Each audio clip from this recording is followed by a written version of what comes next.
Welcome back to Twisted Faith, where we delve into the mysterious and the macabre, uncovering the chilling tales and haunted histories that lurk in the shadows. Today, we're exploring the mysterious and chilling world of Illinois and its most eerie destinations.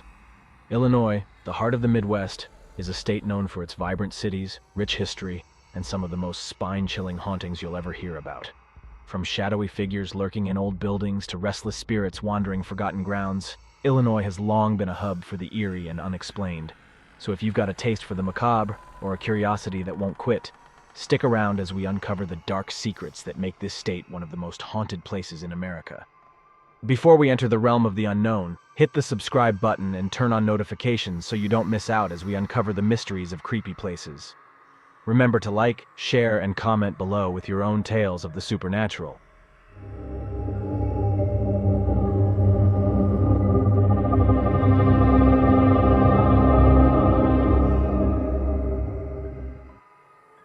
Number 6. Englewood Post Office. Nestled in Chicago's Englewood neighborhood stands an unassuming post office, but beneath its ordinary exterior lies a chilling past. Built on the site of H. Holmes's notorious murder castle, this post office is said to be haunted by the restless spirits of his victims. Employees report eerie occurrences, especially in the basement, believed to share a foundational wall with the original castle. The 1893 World's Fair in Chicago, known as the Columbian Exposition, was a grand celebration marking the 400th anniversary of Christopher Columbus's arrival in the Americas. Amidst the dazzling displays, a far more sinister attraction cast a shadow over the festivities: the infamous murder castle of H. Holmes, America's first documented serial killer. Born Herman Webster Mudgett in New Hampshire in 1861, H. Holmes abandoned his wife and child in 1885, moving to Illinois and adopting his notorious alias. Better known as Dr. Henry Howard Holmes, or H. Holmes, inspired by the fictional detective Sherlock Holmes, he quickly established himself in Chicago, working at a pharmacy near Jackson Park, later the site of the World's Fair. Holmes capitalized on the influx of over 27 million visitors, many of whom were young women seeking employment at the fairgrounds. With his charm and deceitful ways, he lured many to their doom. Holmes used his ill-gotten gains to purchase a lot in Chicago's Englewood neighborhood, constructing a labyrinthine building with shops on the ground floor and small apartments above. Dubbed the Murder Castle, this building allegedly contained soundproof rooms, secret passages, and trapdoors leading to a basement filled with acid vats, quicklime pits, and a crematorium. Though many of these gruesome details were likely exaggerated by sensationalist reports, the legend of the Murder Castle endures. Holmes's victim count is still debated. Estimates ranged between 20 to 200 victims. While he claimed to have killed 27 people, modern historians estimate the number to be closer to 9. His downfall came shortly after the World's Fair, when he fled Chicago and was arrested in Boston. Holmes was charged with taking the lives of his assistant, Benjamin Pittezel, and 2 of Pittezel's children. Despite his numerous confessions, the exact number of his victims remains uncertain.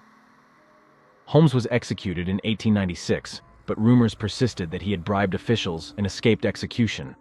In 2017, his descendants exhumed his body to confirm his identity through DNA testing, which confirmed that the remains were indeed Holmes. The site of the murder castle was gutted by fire in 1895 and eventually demolished in 1938. Today, the Englewood branch of the U.S. Post Office stands on the cursed ground. Employees have experienced a series of unsettling phenomena.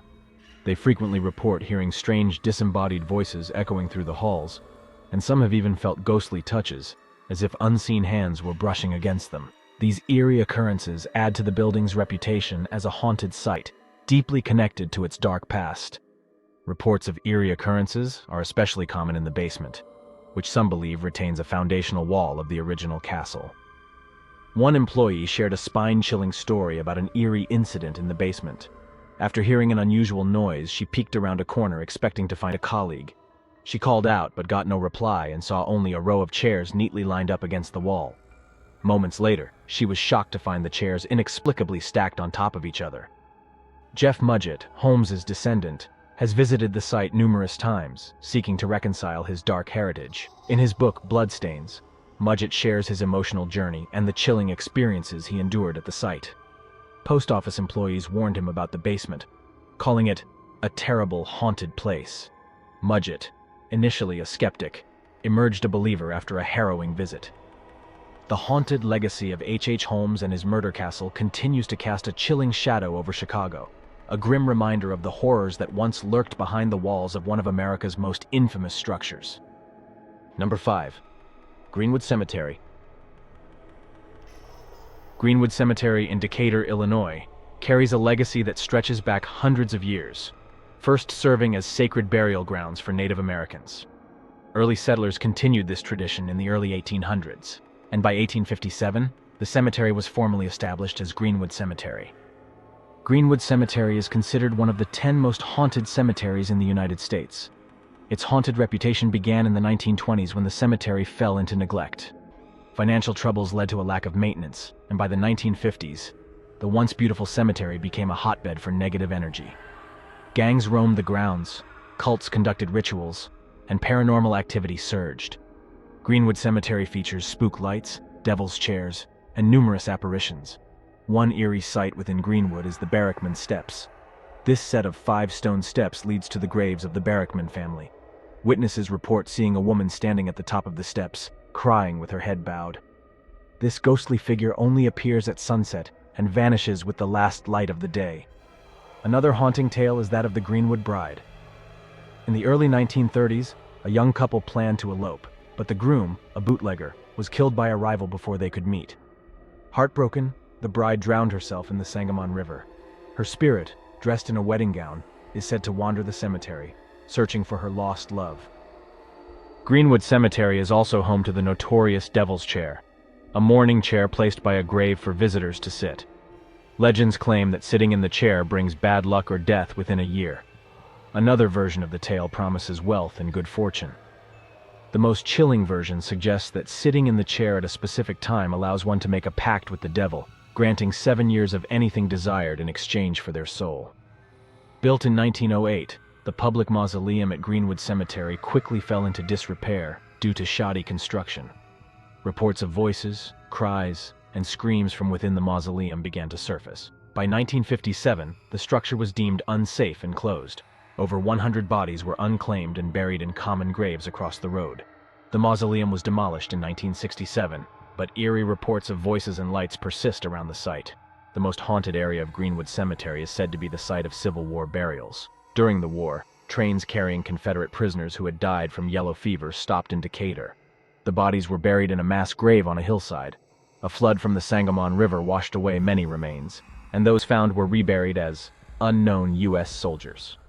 Reports of ghostly soldiers and unexplained lights roaming the hill began soon after. Greenwood Cemetery is also known for phantom funerals. Spectral mourners have been witnessed conducting funerals throughout the cemetery, adding to its haunted reputation. Greenwood Cemetery, now well maintained, still exudes an eerie vibe and is worth a visit for those interested in its haunted history. Located at the end of South Church Street in Decatur, the cemetery is open from daylight to dusk, with a caretaker on site.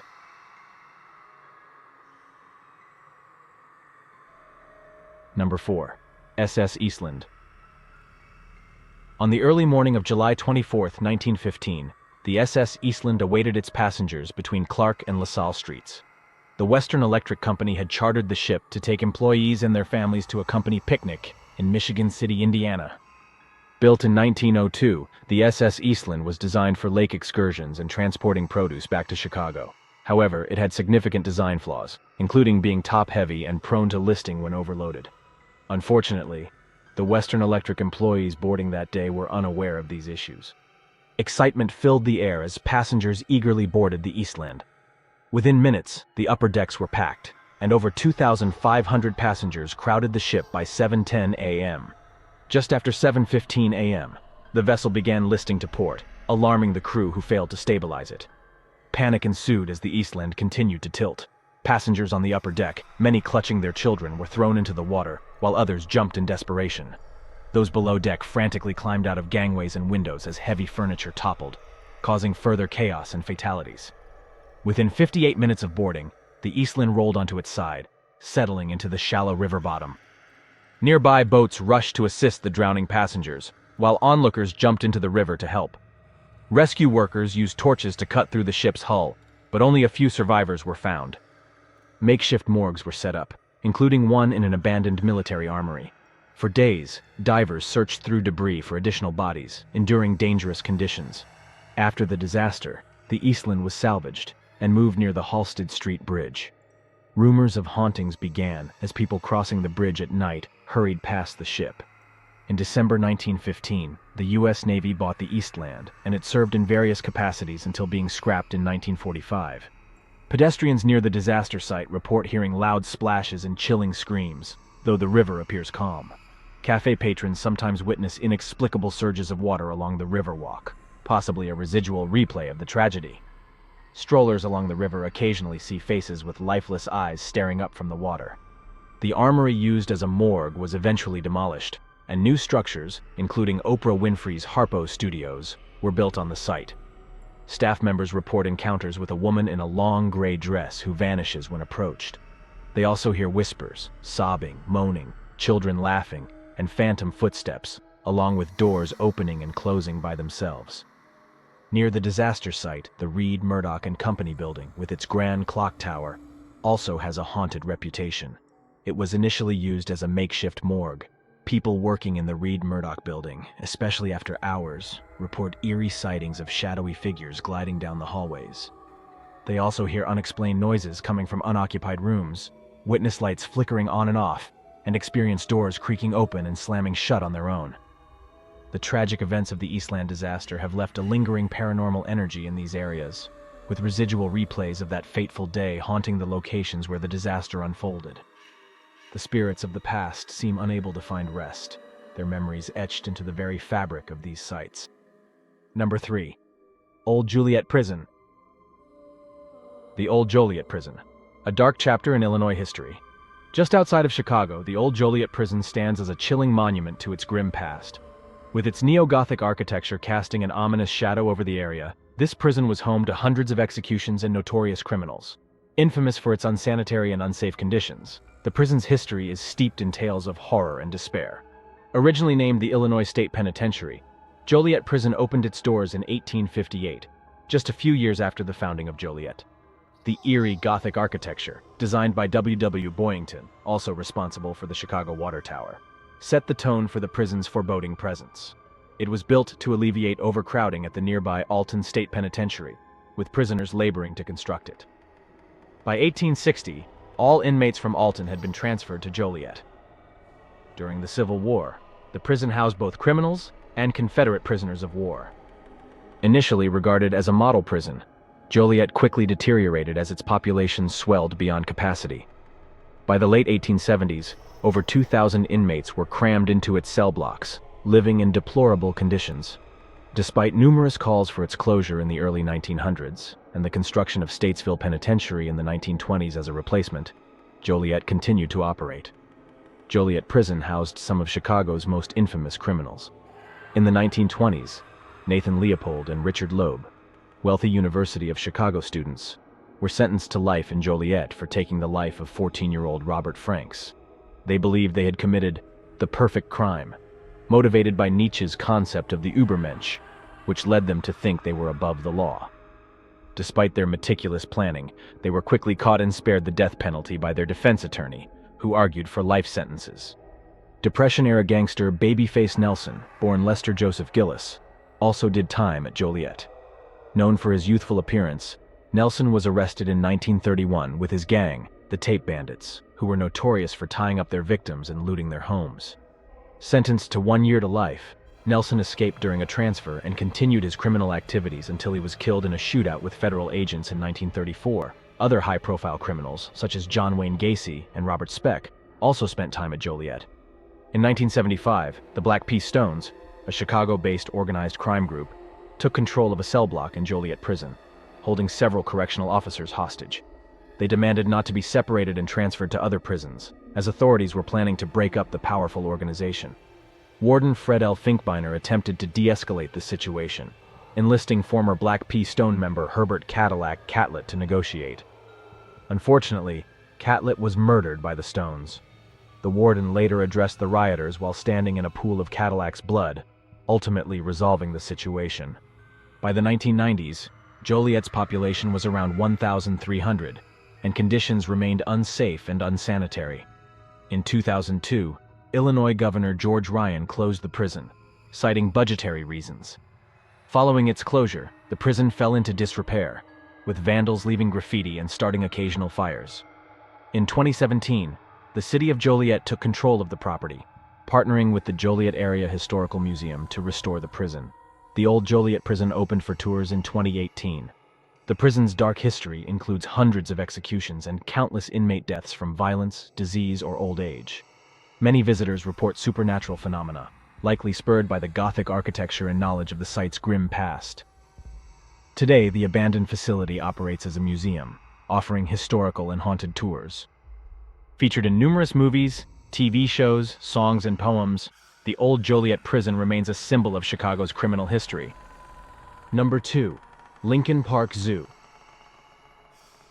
In the heart of Lincoln Park, Illinois, the Lincoln Park Zoo spans 35 acres and boasts a rich history dating back to 1868.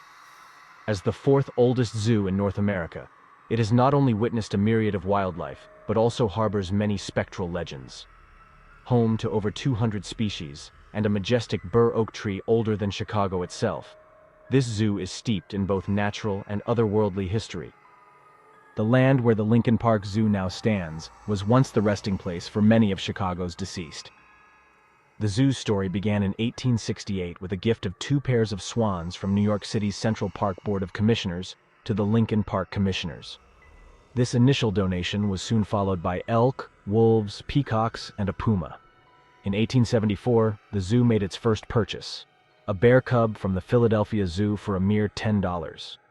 This cub, notorious for its Houdini-like escapes, was often found wandering Lincoln Park at night. In 1884, the zoo celebrated the birth of the first American bison in captivity, a significant event considering the bison's near extinction in the wild. Under Cy Devry's leadership from 1888 to 1919, the zoo expanded its collection and infrastructure, acquiring its first elephants and monkeys, and constructing new habitats for lions, gorillas, and great apes. The 1940s saw continued innovation, further bolstered by the establishment of the Lincoln Park Zoological Society in 1959. Chicago is renowned as one of America's most haunted cities, with a history stained by tragedy and death.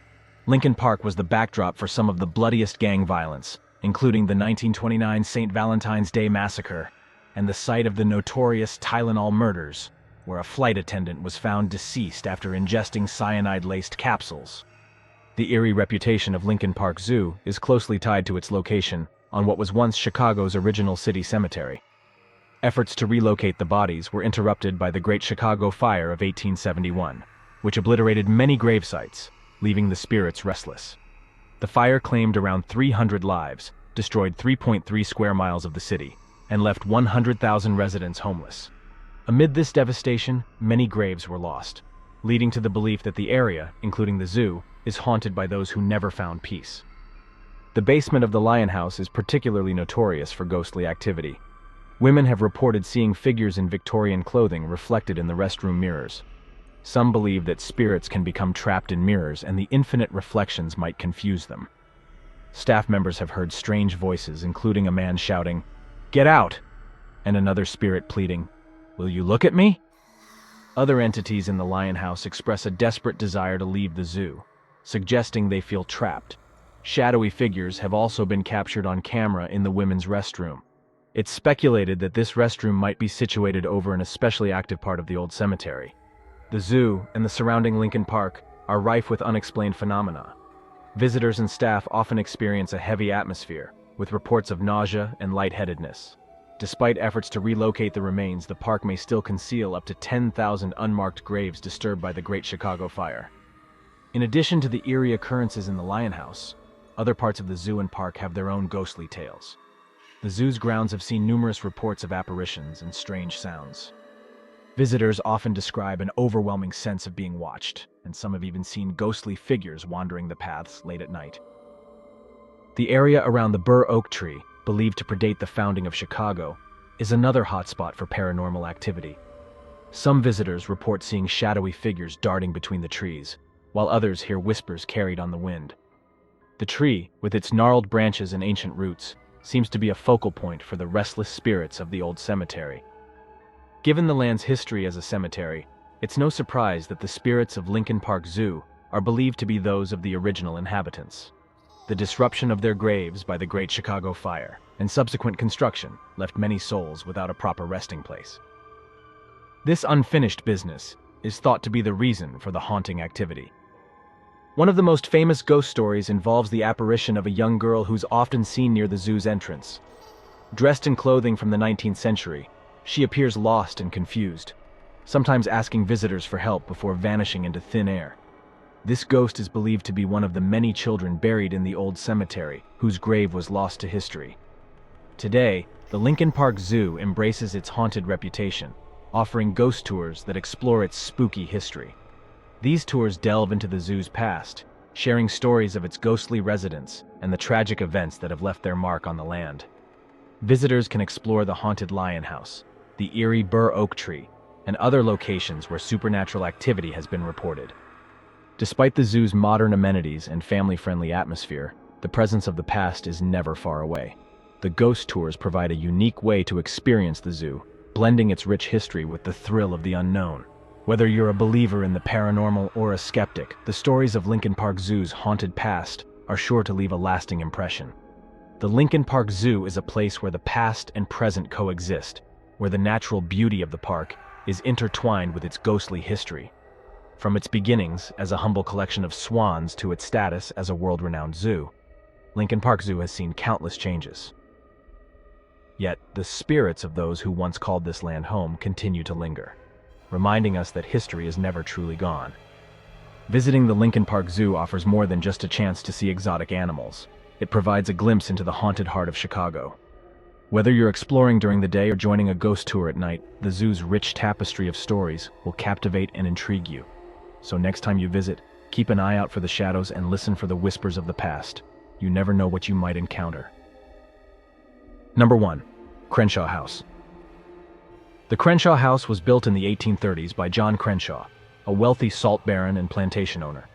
Krenshaw was involved in the lucrative salt business, which was heavily reliant on slave labor. Despite Illinois being a free state, Krenshaw exploited legal loopholes and engaged in illegal activities to maintain and expand his workforce. One of the most notorious aspects of the Krenshaw House is its use as a place for the illegal abduction and trade of free African Americans and escaped slaves. Krenshaw was infamous for his involvement in the Reverse Underground Railroad, where free African Americans were abducted and sold into slavery in the South. The third floor of the Krenshaw House was allegedly used as a makeshift prison for these unfortunate individuals.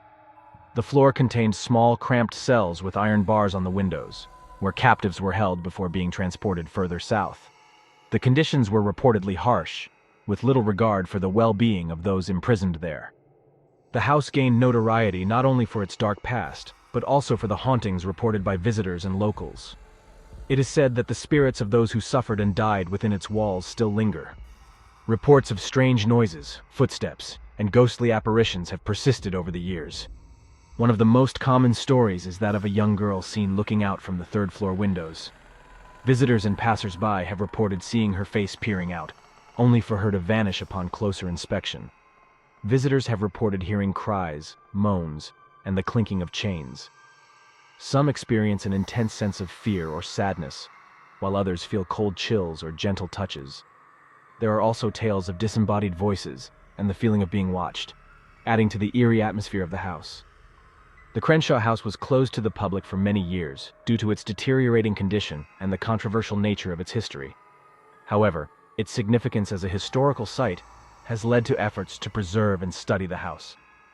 There have been discussions about its potential as a museum or educational site to shed light on this dark chapter of American history. In recent years, the house has garnered attention from historians, paranormal investigators, and curious visitors. Its haunting past and the stories of those who suffered within its walls serve as a sobering reminder of the atrocities committed during a tumultuous period in American history. The Krenshaw House, or Old Slave House, stands as a testament to the dark and often overlooked history of slavery and human trafficking in the United States. Its haunting legacy continues to captivate those who seek to understand and remember the past, ensuring that the stories of those who suffered there are never forgotten. Illinois, a place where the past refuses to stay buried and where the echoes of history continue to haunt the present. This state is steeped in history, with stories of restless spirits and unexplained phenomena that have been passed down through generations. Whether you're drawn to the supernatural or just intrigued by the eerie atmosphere that surrounds these places, Illinois has a way of getting under your skin. This has been Tyler. Thanks for joining me on this chilling exploration of Illinois' creepiest places. Hit the like and subscribe button, and turn on notifications to stay up to date with the latest videos. Share your thoughts or any ghostly experiences in the comments below.